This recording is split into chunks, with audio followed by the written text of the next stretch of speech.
안녕하세요. 저는 올해로 34살이 된 여자입니다.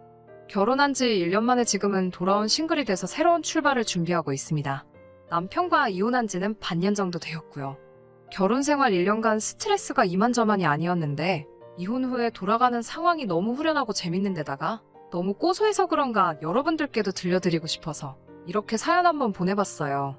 제가 33세 결혼을 했으니 요즘 같은 시대에 늦었다고 하기도 뭐하지만 빠른 편도 아니었어요. 원체 제가 결혼을 꼭 해야 한다는 생각도 가지고 있지 않아서 하게 되면 하는 거고 말게 되면 마는 거라는 식으로 제 일에 열중하면서 살고 있었습니다. 그렇다고 해서 제가 비혼주의자까지는 아니지만 결혼 자체에 부정적인 생각이 있어서 서둘러서 하고 싶지는 않았습니다. 어찌되었든 평생 남으로 살아온 사람과 가족이 되는 게 결혼인데 여기 올라온 다른 사연들만 몇 개 들어도 알 수 있듯이 가족이 된다는 게 결코 쉬운 일이 아니잖아요. 제가 제 배우자만 좋다고 해서 꼭 행복하리란 보장이 없는 데다가 의견 충돌로 일어나는 스트레스 같은 걸 감당할 자신이 없었어요. 엄마는 그런 저를 보면서 제 생각이 틀렸다고 나이 먹으면 저도 생각이 달라질 거라고 했는데 그런 생각이 한 번도 변한 적은 없었어요. 그런데 제가 한두 살 나이를 더 먹게 되고 나이 먹어가면서 회사 일에 열중하다 보니 점점 꾸미는데도 관심이 떨어지고 하니까 제가 진짜로 결혼을 못하게 되는 건가 싶어 엄마도 안달이 나셨었나 봐요. 어느 날엔가 저한테 아는 사람을 통해서 선자리 비슷한 걸 만들어놨다고 하시며 워낙에 간곡하게 부탁하시길래 한번 져주는 척하면서 그 자리를 나가게 되었어요. 그때 만난 사람이 저의 전 남편이었죠. 저도 제가 그렇게 결혼하게 될 거라고는 상상도 못했어요. 결국 안 좋게 끝난 제 결혼에 엄마는 그때 자기가 서두르지 않았으면 적어도 저한테 이혼한 여자라는 딱지가 붙지 않았을 테니 매번 제게 미안하다고 사과를 하시지만 저는 그렇게 크게 신경 쓰지 않습니다. 소개 자리에 나온 사람은 저보다 4살 연하의 남자였습니다. 소개 자리에 나가서야 그 사실을 알게 되었고 저보다 어린 남자라고 제가 부족하다거나 한 것도 아닌데다가 그때도 등 떠밀려 나온 자리다 보니 잘 해보려는 의지가 없어서 그냥 그 자리가 끝나면 정중하게 거절할 요량으로 나갔었어요. 남편과는 간단히 자기소개를 주고받고 대화를 나누는데 당시 남편도 별로 의욕이 없어 보이더라고요. 그때는 막연히 제가 자기보다 나이가 많은 여자라 실망했는가 보다 싶어 기분이 썩 좋지만은 않았는데 사실은 그게 아니었어요. 어쩌다가 그런 대화가 오고 간지는 모르겠는데 그냥 식사가 끝나고 원래 계획했던 대로 남편에게 제가 먼저 말을 걸었어요. 저는 사실 별 생각 없이 나온 자리고 처음부터 거절할 생각으로 나왔다는 이야기를 꺼냈는데 남편도 저와 같은 생각이더라고요. 사실 자기도 결혼 생각은 딱히 없는 사람이고 남편의 부모님이 통사정을 하는 바람에 등 떠밀려 나온 자리라고 말을 하더라고요. 홀어머니의 외동이라서 자꾸 자기의 결혼을 서두르신다며 부담스럽다는 이야기를 꺼내면서 자기는 결혼을 서두르고 싶지 않다는 의사를 확실하게 밝혀왔어요. 어쩌다 보니 서로의 결혼관에 대해서 이야기가 오고 가게 되었는데 저랑 생각도 비슷하고 말도 잘 통해서 식사가 끝나고 근처 카페로 가서 마주 앉아 이런저런 이야기를 나누게 되었습니다. 오히려 식사 자리에서보다 훨씬 많은 대화를 주고받았는데 말도 잘 통하고 생각까지 비슷하니 오히려 선자리에서보다 카페에서 둘이 보낸 시간이 더 선자리처럼 느껴지더라고요. 언젠가부터 자연스럽게 연락을 주고받는 사이가 됐고 회사도 서로 가까운 곳에 있어서 자주 만나게 되었고 자연스럽게 만난 지 6개월이 안 돼서 둘 사이에는 결혼 이야기가 오고 가기 시작했습니다. 저와 비슷한 결혼관을 가지고 있었기에 눈치 보듯이 의무적으로 양가에 효도를 하는 건 싫다던지 결혼을 하게 되면 양가에 얽매이지 않고 둘이서 알콩달콩이 잘 살았으면 좋겠다는 이야기가 오고 가니 이 남자라면 결혼을 해도 되겠다는 생각이 들었어요. 결혼 준비를 하던 과정에서 시어머니 쪽에서 한두 가지씩 불만을 이야기하기 시작했어요. 저는 제 결혼을 진정으로 축하해줄 수 있는 사람만 불러 소규모의 결혼식을 생각하고 있었는데 시어머니 쪽에서 여태 축의금으로 나간 돈이 얼마인 줄 아시냐며 그걸 다 회수하려면 무조건 크게 해야 한다고 성하시더군요. 막상 결혼식에는 그렇게 많은 사람들이 오지 않아서 식사비로 헛돈이 나가기는 했지만 그 정도는 결혼 후 있던 일에 세 발의 피도 되지 않았습니다. 신혼집을 마련할 때도 크고 작은 소동이 있었어요. 결혼 자금으로 쓰려고 모은 돈은 아니지만 아무튼 남편이 준비한 돈보다 제가 준비한 돈이 더 많았어요. 당연히 제가 남편보다 회사 생활도 일찍 시작했고 나이도 더 많았기 때문에 모아둔 돈이 차이가 나는 건 당연하다는 생각이었습니다. 어차피 가족이 될 건데 누가 더 내고 누가 덜 내고 그게 뭐가 중요한가 싶었습니다. 남편이 가진 돈은 4,500 정도였고 나머지는 제가 모은 돈과 대출을 섞어서 준비하게 되었어요. 회사가 서로 가까운지라 경기도권이기는 하지만 회사가 있는 곳까지 대중교통이 잘 되어 있는 아파트를 전세로 들어가기로 했습니다. 비교적 신축인데다가 전세금 2억 정도로 들어갈 수 있는 곳 중에서는 주변 인프라도 잘 되어 있고 해서 내린 결정이었죠. 막상 대출을 받으려니 이자 내는 게 아쉬워 남편 쪽에서 좀 더 지원을 받았으면 했지만 남편은 지금 신세지면 괜히 나중에 손 벌릴 수도 있고 그렇게 되면 그때 가서 할 말이 없으니 이 부분은 우리가 감내하는 게 어떻겠냐 하더라고요.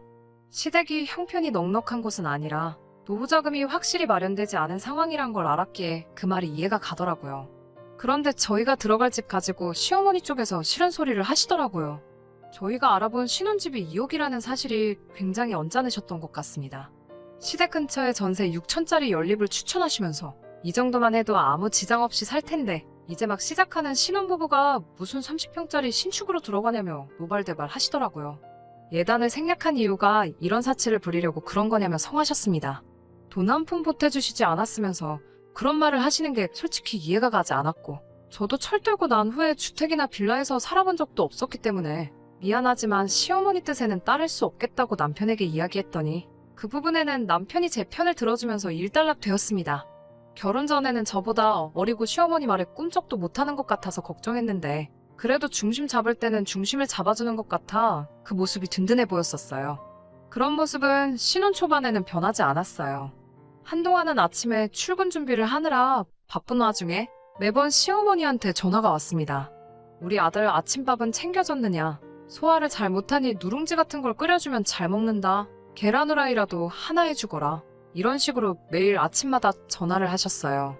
신혼집이 대중교통이 좋기는 하지만 거리가 멀어져 출근하는 시간이 길어졌기 때문에 아침에 바쁜데 도무지 아침을 챙겨 먹을 시간도 안 됐습니다. 거기에 제가 아침밥을 꼭 챙겨 먹는 스타일도 아닌지라 그런 전화가 저에겐 큰 스트레스로 다가왔습니다. 그렇게 아침마다 시어머니 잔소리에 시달리다가 남편에게 아침밥을 먹고 싶으면 너가 알아서 챙겨 먹으라 했더니 그 자리에서 바로 시모에게 전화해 한 소리 하더라고요. 그런 식으로 항상 제 편을 들어주는 모습에 저는 제가 생각해오던 이상적인 결혼 생활을 하게 될 것 같았습니다. 그때까지는 이런 일이 벌어질 거라 전혀 생각해 본 적도 없어요. 시어머니 인생은 시어머니의 인생이고 양가에 똑같이 생활비 정도만 지원해드리면 되지 않겠냐고 했던 남편의 말은 신혼생활을 시작한 지 3개월 만에 돌변하고 말았어요. 어느 날이었어요. 남편이 심각한 얼굴을 하고 긴히 나눌 이야기가 있다며 저를 부르더라고요. 무슨 일이냐 물어봤더니 시어머니께 드리는 생활비를 조금 올리면 어떻겠냐고 물어보더군요. 그게 무슨 뜻이냐 물었더니 시어머니가 건강이 안 좋아지셔서 일을 그만두고 싶어 하신다고 하더라고요. 그래도 아직 환갑도 안 넘으셨고 식당 일이긴 해도 멀쩡히 다니시는 직장이 있는데 무작정 그렇게 하라고 할 수는 없잖아요. 어디가 안 좋으시냐 물어봤더니 요즘 눈도 침침하다고 하시고 허리가 아프다고 하신다고 하더라고요.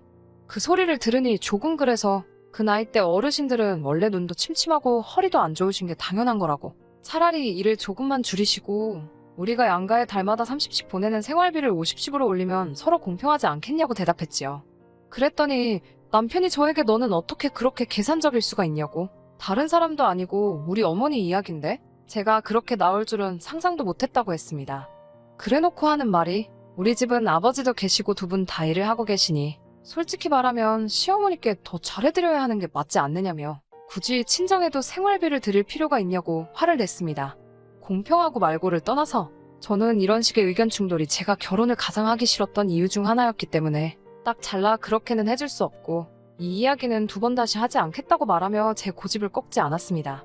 제 말을 이해했는지 남편은 그 뒤로 따로 시어머니 생활비 문제로 더 이상 말을 꺼내지 않길래 그냥 이렇게 넘어가는가 보다 싶었어요. 그렇게 한두 달쯤 지났나 봅니다. 남편이 할 이야기가 있다며 퇴근 후에 어디로 오라고 주소를 하나 찍어주더라고요. 위치가 시댁 근처였어서 조금 쎄한 느낌을 받았는데 역시나 그 자리에는 남편과 시어머니가 미리 만나서 저를 기다리고 있었습니다. 무슨 일이냐 물으며 자리에 앉는데 남편은 대뜸 저에게 시어머니 봉양 문제에 대해서 말을 꺼내더라고요. 생활비 정도의 할도리만 한다면 부모 자식의 삶은 각자 따로 사는 삶 아니겠냐며 그동안 제게 해왔던 말들이 무색하게 남편은 이제 어머니가 노쇠하시고 힘에 부처하시니 제가 회사를 그만두고 시어머니를 제가 모시는 게 좋겠다는 이야기를 꺼내더군요. 무슨 소리를 하는가 어이가 없어서 아무 대답도 안 하고 있는데 시어머니가 나서서 하는 말은 더 가관이었습니다.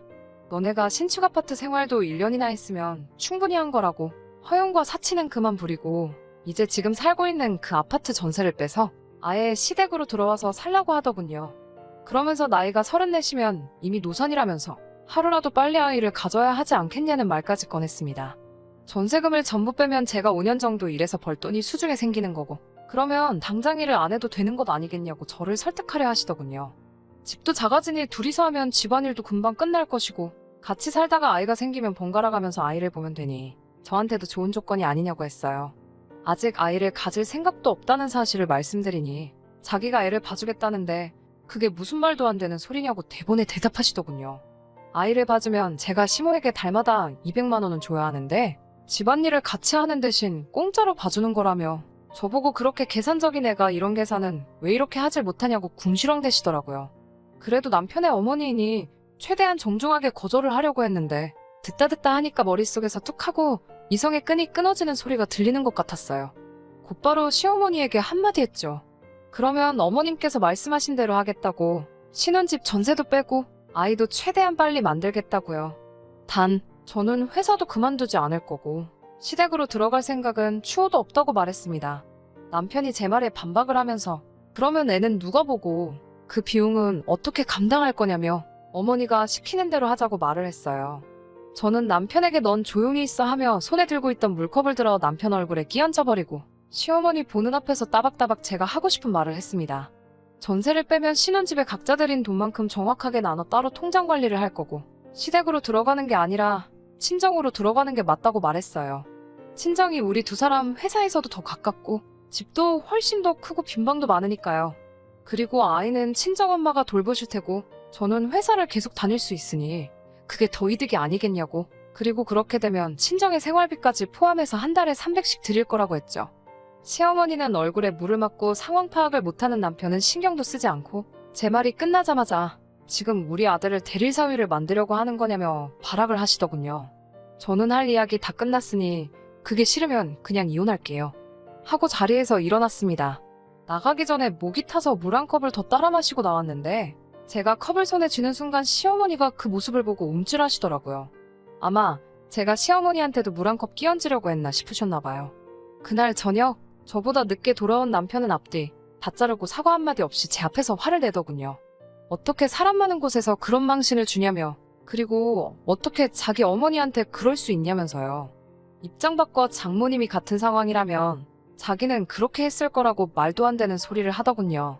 남편에게는 그렇게 엄마가 좋으면 너 혼자 나가서 너네 엄마랑 살라고 소리치고 남편을 집 밖으로 내쫓았습니다. 남편은 끝까지 시어머니 봉양하기를 포기하지 않았고 그렇게 서로의 의견을 조율하지 못한 채 한 달 뒤에 저희는 합의하에 이혼을 하게 되었습니다. 결혼할 때 들었던 비용은 전세금을 빼서 처음에 들어간 돈 그대로 똑같이 나누었어요. 저는 다시 친정으로 들어가게 되었고 그 뒤로는 시댁이나 남편과는 따로 연락을 한 적이 없습니다. 하지만 이렇게 모든 일이 끝이 났다면 제가 이 사연을 보낸 이유가 없겠죠? 우연히 얼마 전에 남편을 만날 일이 생겼는데 그때 알게 된 사실이 너무 재밌어서 말이죠. 그리고 오늘 제가 이 사연을 보낸 이유이기도 합니다. 평소에 잘 안 차고 다니던 손목시계가 있었는데 아무리 찾아봐도 없더라고요. 잘 생각해보니 신혼집에서 정리할 때 남편의 귀중품을 담아놓은 상자에 넣어놓았던 기억이 퍼뜩 들더라고요. 그냥 잃어버린 셈 칠까도 싶었지만 그러기는 또 싫었습니다. 전 남편에게 단돈 1원도 더 주고 싶지가 않았으니까요. 그날 야근하면서 한참을 고민하다가 퇴근길에 시댁에 들리겠다고 남편에게 연락을 했어요. 지금 그쪽으로 가고 있는 길이니 제 시계를 받아가야겠다고요. 그런데 남편은 시댁이 아닌 처음 보는 주소를 저에게 불러주더라고요. 그 위치는 남편의 회사가 있는 데서 15분 거리도 안 되는 곳이었습니다. 역에서 내려 시장 쪽 골목으로 들어가니 원룸 빌딩이 질비한 곳이 나오더라고요. 한참을 헤매다가 남편에게 전화를 걸었습니다. 남편은 그 수많은 원룸 빌딩 중 한 곳에서 추레한 차림으로 나오더군요. 머리도 기름져서 며칠은 안 감은 듯하고 수염도 듬성듬성 나 있는 게 행색이 아주 보잘것없어 보였습니다. 시계를 받고 가려는데 잠깐 시간 좀 되냐고 하는 말에 이야기를 나눴어요. 그렇게 사랑하는 어머니는 어쩌고 원룸촌에서 혼자 살고 있냐고 물어봤습니다. 이야기를 다 듣고 나니 너무 속이 후련해서 남편 보는 앞에서 푸아하면서 소리를 지르며 웃어버렸네요. 자초지종을 듣자 하니 남편도 저와 똑같이 신혼집을 정리하고 시댁으로 들어가게 되었다고 합니다. 그렇게 한 달 정도 지났을까? 시어머니랑 대판 싸웠다고 하네요. 이제 장가 다 보내놓고 손주 돌보며 며느리 수발받으며 살 줄 알았는데 다 늦어서 다시 아들내미 수발들게 생겼다고 이제는 더는 못하겠다고 하시면서 자기 집에서 밥도 주고 빨래도 해주고 잠도 재워주니 월급의 반을 내놓으라는 둥 싫은 소리와 잔소리를 엄청 하더래요. 남편도 참다 못해 이렇게 된 게 누구 때문이냐며 서로 책임 문제로 티격태격 하다가 결국 남편은 시어머니 집에서 쫓겨나 버리고 말았다네요. 그제서야 남편은 저한테 진심 어린 사과를 하면서 우리 다시 시작해보면 안 되겠냐며 제 앞에 눈물을 뚝뚝 흘려가면서 들을 가치도 없는 소리를 하더라고요. 모처럼 엄마가 그렇게 좋다고 하길래 엄마 품으로 다시 반품해줬더니 엄마한테 다시 반품당한 기분이 어떠냐고 비아냥댔습니다. 시계를 돌려받은 뒤에 이제 2번 다시는 연락할 일 없으니 너네 엄마랑 알콩달콩 둘이서 재밌게 잘 살려고 말하고 뒤도 안 돌아보고 그 자리를 박차고 나왔습니다. 오는 내내 속이 너무 후련해서 그냥 걷고만 있는데도 웃음이 나더라고요. 아무튼 제 이야기는 여기서 끝입니다. 사람이 겉과 속이 다를 수는 있지만 지키기로 한 약속을 어기는 건 안 된다고 생각해요. 이 사연을 들으시는 분들 중에 아직 결혼을 안 하셨거나 아니면 자식이 결혼을 앞두고 계신 분들에게 제 경험을 토대로 조언 하나 해드리고 싶은 게 있습니다. 아무리 좋아도 남의 집 자식이고 사람은 언제 바뀔지 모르는 거니 결혼 후 1년 정도는 혼인신고를 하지 않는 게 어떨까요? 그러지 못한 저는 이따금씩 후회가 드는 부분이기도 하거든요. 긴 이야기였는데 끝까지 제 이야기 들어주신 분들에게도 너무 감사드립니다. 제 이야기 듣고 다들 힘찬 하루 보내시고요.